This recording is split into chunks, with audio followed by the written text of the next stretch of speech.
यह कुरुक्षेत्र की भूमि है, जहां धर्म और अधर्म आमने सामने खड़े हैं।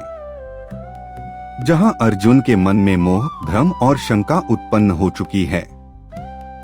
और अब भगवान श्री कृष्ण अपने अमृतमय वचनों से अर्जुन को कर्मयोग का दिव्य ज्ञान प्रदान करने जा रहे हैं। हे माधव, मेरी बुद्धि विचलित हो रही है। मेरे अपने बंधु, गुरुजन और परिजन मेरे समक्ष खड़े हैं। मैं इन्हें कैसे मार सकता हूं?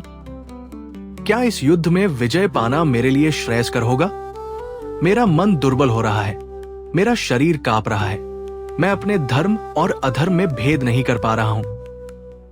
कृपया मेरा मार्गदर्शन करें।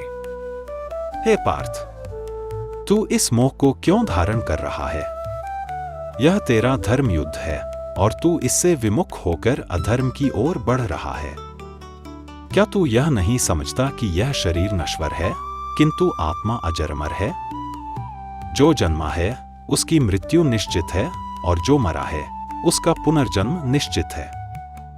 अतः जो अवश्यंभावी है उस पर शोक मत कर। हे कौन्तेय, बुद्धिमान पुरुष न तो जीवित प्राणियों के लिए शोक करते हैं और न ही मृतकों के लिए। आत्मा को कोई शस्त्र काट नहीं सकता, कोई अग्नि जला नहीं सकती, कोई जल गीला नहीं कर सकता और कोई वायु सुखा नहीं सकती। यह अविनाशी, अचल और सनातन है। इसलिए हे अर्जुन, तू अपने मोह को त्याग कर अपने धर्म के अनुसार युद्ध कर। हे मधुसूदन, यदि आत्मा अमर है और शरीर नश्वर, तो क्या मनुष्य को अपने कर्मों की चिंता नहीं करनी चाहिए? क्या हमें कर्म किए बिना ही बैठ जाना चाहिए?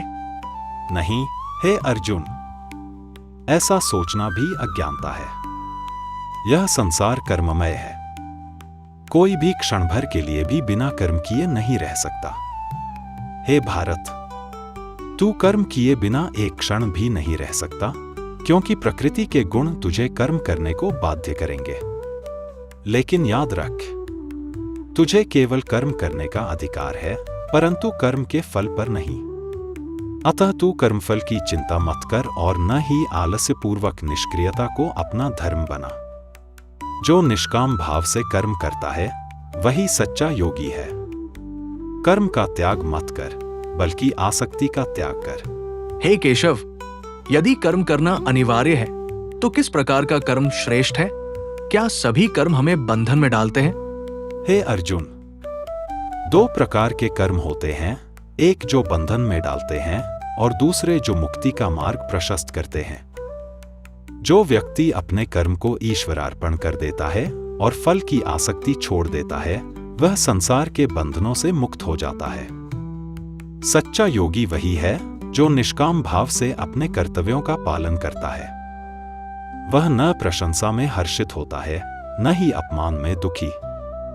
वह अपने कार्यों को भगवान के चरणों में समर्पित कर देता है। हे माधव, फिर भी मेरे मन में एक शंका है। यदि कर्म करना ही धर्म है, तो ज्ञान का क्या स्थान है? क्या केवल ज्ञान प्राप्त कर लेने से मुक्ति नहीं मिल सकती? हे धनंजय, केवल ज्ञान प्राप्त कर लेने से कोई मुक्त नहीं होता। जब तक ज्ञान को कर्म में रूपांतरित नहीं किया जाता, तब तक वह व्यर्थ है। ज्ञान और कर्म दोनों का समन्वय ही श्रेष्ठ मार्ग है। जो व्यक्ति ज्ञानयोग और कर्मयोग का संतुलन स्थापित करता है, वही परम सत्य को प्राप्त करता है। हे अर्जुन, एक निष्काम कर्मयोगी ज्ञानी से भी श्रेष्ठ है, क्योंकि ज्ञानी केवल विचार करता है, परंतु कर्मयोगी अपने कर्म से संसार का कल्याण करता है। इसलिए तू कर्म कर, परंतु अहंकार मत कर कि तू ही करता है। ईश्वर को कर्ता मान और स्वयं को उनका एक निमित्त मात्र समझ। हे जनार्दन, यदि मैं इस युद्ध को भगवान को समर्पित कर दूं, तो क्या मैं दोषमुक्त हो जाऊंगा? हे अर्जुन, जब तू अपने समस्त कर्मों को मुझ में समर्पित कर देगा और अपने मन से सभी फल की आसक्ति को त्याग देगा, तब तू इस संसार के बंधनों से मुक्त हो जाएगा। हे पार्थ, तू मेरा भक्त बन, मुझ में मन लगा और मेरे प्रति पूर्ण समर्पण कर। मैं तुझे सभी पापों से मुक्त कर दूंगा। चिंता मत कर। जो व्यक्ति अपने कर्म को भगवान के चरणों में अर्पण करता है, उसे यह संसार बांध नहीं सकता। वह इस भवसागर को पार कर जाता है और अमृत को प्राप्त करता है। हे वासुदेव, अब मेरी सभी शंकाएं दूर हो गई हैं। मैं मोह से मुक्त हो गया हूं और अब मेरे भीतर कोई संशय नहीं है। मैं अपने कर्तव्य का पालन करूंगा। आपने मुझे जो दिव्य ज्ञान प्रदान किया है, उसके लिए मैं सदा कृतज्ञ रहूंगा। हे अर्जुन, अब उठ, गांडीव उठा और अपने धर्म का पालन कर। यह युद्ध केवल एक संग्राम नहीं है, यह धर्म की रक्षा का संकल्प है। जो अपने कर्तव्य का पालन करता है, वही मुझ में समर्पित होता है। हे भारत, तू कर्म कर, परंतु फल की चिंता मत कर। यही कर्मयोग का सबसे बड़ा सिद्धांत है। हे केशव, आपने जो कहा वो मेरे हृदय में गहराई तक उतर चुका है। किंतु क्या केवल युद्ध में धर्म का पालन करना ही पर्याप्त है? जो लोग गृहस्थ जीवन में हैं, जो राजा नहीं है, जो योद्धा नहीं है, वे अपने जीवन में कर्मयोग को कैसे अपनाएं? हे अर्जुन, कर्मयोग केवल युद्ध भूमि तक सीमित नहीं है। प्रत्येक व्यक्ति, चाहे वह राजा हो, गृहस्थ हो, ब्राह्मण हो, व्यापारी हो या कोई और, अपने कर्तव्य का पालन कर सकता है और कर्मयोग को अपना सकता है। गृहस्थ अपने परिवार का पालन पोषण कर, समाज की सेवा कर और अपने कार्यों को निष्काम भाव से करते हुए कर्मयोग का पालन करता है। व्यापारी अपनी निष्ठा और ईमानदारी से व्यापार कर कर्मयोग का अनुसरण करता है। राजा अपनी प्रजा के हित में कार्य कर धर्म का पालन करता है।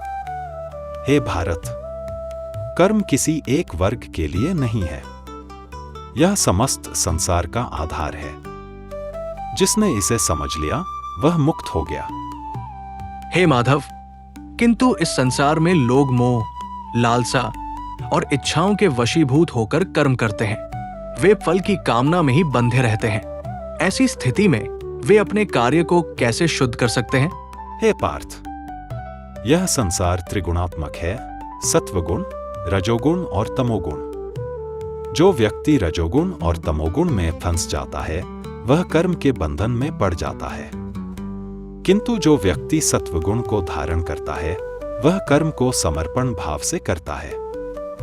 हे कौन्तेय, इच्छाएं मनुष्य को बंधन में डालती हैं, किंतु जब वह अपने कर्म को भगवान के अर्पण कर देता है, तब वह मुक्त हो जाता है। जिस प्रकार जल में कमल का फूल खिला रहता है, किंतु जल उसमें नहीं समाता, उसी प्रकार ज्ञानी पुरुष संसार में कर्म करते हुए भी उसमें लिप्त नहीं होते। हे जनार्दन, मैं समझता हूं कि इच्छाओं से परे रहना चाहिए, किंतु मन बार बार विक्षिप्त हो जाता है। इसे कैसे वश में किया जा सकता है? हे अर्जुन, यह मन बड़ा चंचल और बलवान है। इसे वश में करना कठिन अवश्य है, किंतु असंभव नहीं। अभ्यास और वैराग्य से इसे वश में किया जा सकता है। हे पार्थ, जब व्यक्ति ध्यानपूर्वक अपने मन को नियंत्रित करता है और इसे केवल परमात्मा में स्थिर करता है, तब वह सच्चा योगी बन जाता है। जो अपने मन को नियंत्रित नहीं कर सकता, वह न तो इस लोक में सुखी होता है और न ही परलोक में। इसलिए तू निरंतर अभ्यास कर, अपने चित्त को शुद्ध कर और कर्मयोग के मार्ग पर अग्रसर हो। हे वासुदेव, यदि कोई व्यक्ति इस मार्ग को अपनाता है, किंतु बीच में ही उसका मन विचलित हो जाता है और वह मोक्ष प्राप्त नहीं कर पाता, तो उसका क्या होगा? हे अर्जुन, जो इस मार्ग पर एक बार भी चलता है, उसका कोई विनाश नहीं होता। वह अपने अगले जन्म में उसी स्थिति से आगे बढ़ता है जहां उसने छोड़ा था। हे भारत, जो व्यक्ति इस योग मार्ग पर चला है, वह अगले जन्म में पुण्यवान कुल में जन्म लेता है, जहां उसे कर्मयोग को पुनः प्राप्त करने का अवसर मिलता है। हे अर्जुन, इस मार्ग पर चलने वाला कभी भी अधोगति को प्राप्त नहीं होता। इसलिए तू निडर होकर अपने कर्म को कर। हे माधव, मैंने अब समझ लिया है कि कर्म से बचने के लिए नहीं, बल्कि उसे शुद्ध करने के लिए हमें कर्मयोग अपनाना चाहिए। किंतु कृपा करके मुझे ये बताइए कि इस संसार में कौन सच्चा योगी है?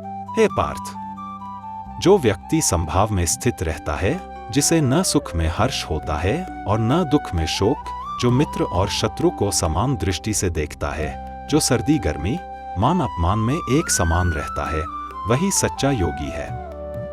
जो अपने कर्मों को केवल ईश्वर के लिए करता है और उसमें स्वयं को कर्ता नहीं मानता, वही सबसे श्रेष्ठ योगी है। हे धनंजय, जो अपने मन, इंद्रियों और इच्छाओं को नियंत्रित करता है और संसार में रहते हुए भी स्वयं को ईश्वर में स्थिर रखता है, वही सच्चा योगी कहलाता है। हे केशव, आपने जो ज्ञान दिया वो अमृत के समान है, किंतु एक अंतिम प्रश्न, यदि ईश्वर ही समस्त जगत का करता है तो क्या हमें अपने कर्मों की कोई आवश्यकता ही नहीं है? हे अर्जुन, यह संसार कर्म पर आधारित है। भगवान स्वयं भी बिना रुके कर्म करते हैं। यदि मैं एक क्षण के लिए भी कर्म करना छोड़ दूं, तो संपूर्ण सृष्टि नष्ट हो जाएगी। हे भारत, मैं न किसी कर्म का इच्छुक हूं, न मुझे किसी फल की चाह है, फिर भी मैं निरंतर कर्म करता हूं, क्योंकि यदि मैं कर्म करना छोड़ दूं, तो यह संसार भी कर्म करना छोड़ देगा। इसलिए हे अर्जुन, तू भी बिना किसी स्वार्थ के कर्म कर, यही कर्मयोग है। हे कृष्ण, अब मेरे सभी संदेह दूर हो गए हैं, मैं मोह से मुक्त हो गया हूं। अब मैं अपने कर्तव्य का पालन करूंगा और कर्मयोग के मार्ग पर चलूंगा। हे अर्जुन, यह ज्ञान केवल तुझ तक सीमित न रहे। जो कोई भी इसे श्रद्धा और भक्ति से सुनेगा, वह मेरे समीप आएगा। जो इसे अपने जीवन में उतारेगा, वह मेरे प्रिय होगा। अब उठ, गांडीव उठा और अपने कर्तव्य का पालन कर। यह युद्ध केवल एक युद्ध नहीं, बल्कि धर्म की स्थापना का यज्ञ है। इस प्रकार भगवान श्री कृष्ण ने अर्जुन को कर्मयोग का दिव्य ज्ञान दिया। अर्जुन अब मोह से मुक्त हो चुके थे। उन्होंने अपने संदेहों को त्याग दिया और अपने कर्तव्य का पालन करने का संकल्प लिया। यह केवल अर्जुन की यात्रा नहीं थी, यह प्रत्येक मनुष्य की यात्रा है। जो कर्मयोग को अपनाता है, वह संसार के बंधनों से मुक्त हो जाता है। जो बिना आसक्ति के कर्म करता है, वही सच्चा योगी बनता है। श्री कृष्ण के इन दिव्य वचनों को जो भी हृदय में धारण करेगा, वह सदा के लिए आनंद और शांति प्राप्त करेगा।